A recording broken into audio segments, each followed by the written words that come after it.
working with the This same has been band? for this band's been together for 10 years or more. Yeah. The name of the band. The band, yeah. The name is Flambeau. that's in Dutch. That means a torch. Yes, exactly. Is that a name that you give the? They found it themselves, or No, that's the name I for gave. me, it's a strange, a rather strange name. Why Flambeau? Flambeau, just the flaming torch, kind of Oh, the the image flaming. of something hot and Yes, burning yes, and that sort of thing.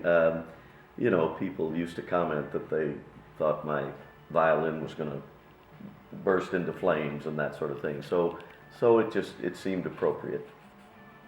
Okay. You've recorded a lot of albums. Yes. You've done a lot of shows.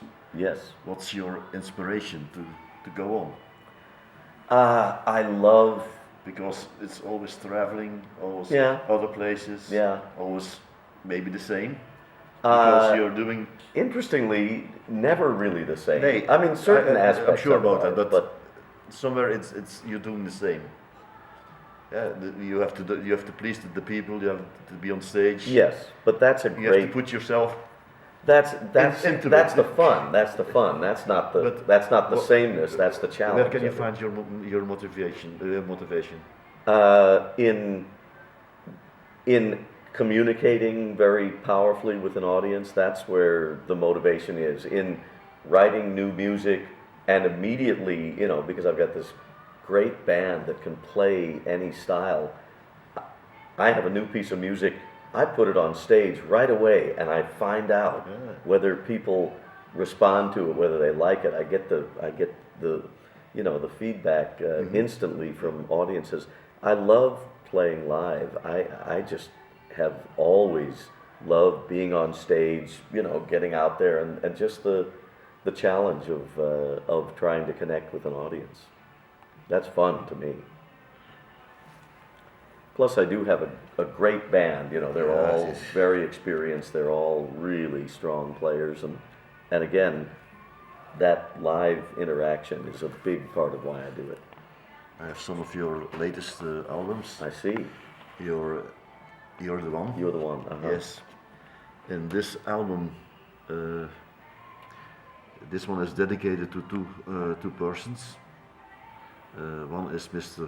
Jupaquin, your Sundog's My mate. Sundog's partner. Yes, yes. Can you tell me something more about your Sundog's period? Because I think it was very fascinating. I think it was a very important period. I think it was. It was when I first really emerged as. What was your age? May I ask you? Let's see. It was in 1985. I was about 40. You know, not quite 40 years old. Okay. So 30, 36, 37. And Joe was my partner in the Sundogs. He was a brilliant songwriter, and he played rhythm guitar. He also took up the accordion and the rub board, the washboard. The washboard, yeah. And he was just, you know, he was one of the funniest human beings ever. He was a brilliant songwriter, and the two of us together, just from the minute we met, we went, that's what I'm looking for. Yeah. And so we toured together for 15 years, made a lot of records, wrote a lot of music, had, you know, more stories, more funny, just bizarre things happen, you know. So Joe was very, very important. And he was actually a member of Flambeau as well when the Sundogs broke up. Yep. Joe, you know, immediately, it was a different kind of working relationship. He became kind of a side man because he was doing a solo thing as well on his own. But we continued to work together for a long time. And the other one you have mentioned is Mr. Vassar Clemens. Vassar Clemens, yes. Yes, there's also the song Blues for Vassar. I wrote Blues for Vassar on the day that Vassar died. You wrote about him. For me, he is the greatest fiddler in the world. Yes. Why? Why was he so important? Why was he so important? When you write that, you have to be convinced about it. Yeah. Vassar was a guy who came out of American bluegrass, and what's that? He was also a music player? No? Yeah, a fiddle player. Fiddle player. Yeah. he came out of bluegrass and country music tradition, but he was the guy who opened up that world, who started playing blues licks in country songs, and who just, the way he heard music was different than anyone who came before him. And he was a guy who every fiddle player my age just revered Vassar.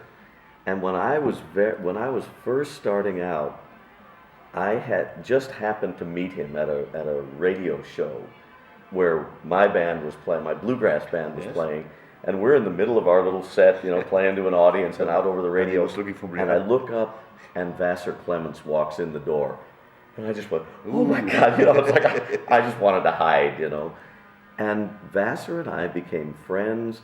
He took me under his wing. I mean, he really was my mentor. He taught me things, and it wasn't just that he taught me musical things. He taught me how to be a musician. How to. I don't know. He was just a great human being and a matchlessly great fiddle player. And we stayed friends for years. He lived in Nashville, so I didn't see him all that often, but we would get together when we could and play music and catch up. And he was the guy who saw something in me and just kept saying, no, you should keep working at it. Find your own voice, You are going to play the song tonight? I might. I wasn't certain what my Maybe song list was going to be, but I just might, yeah.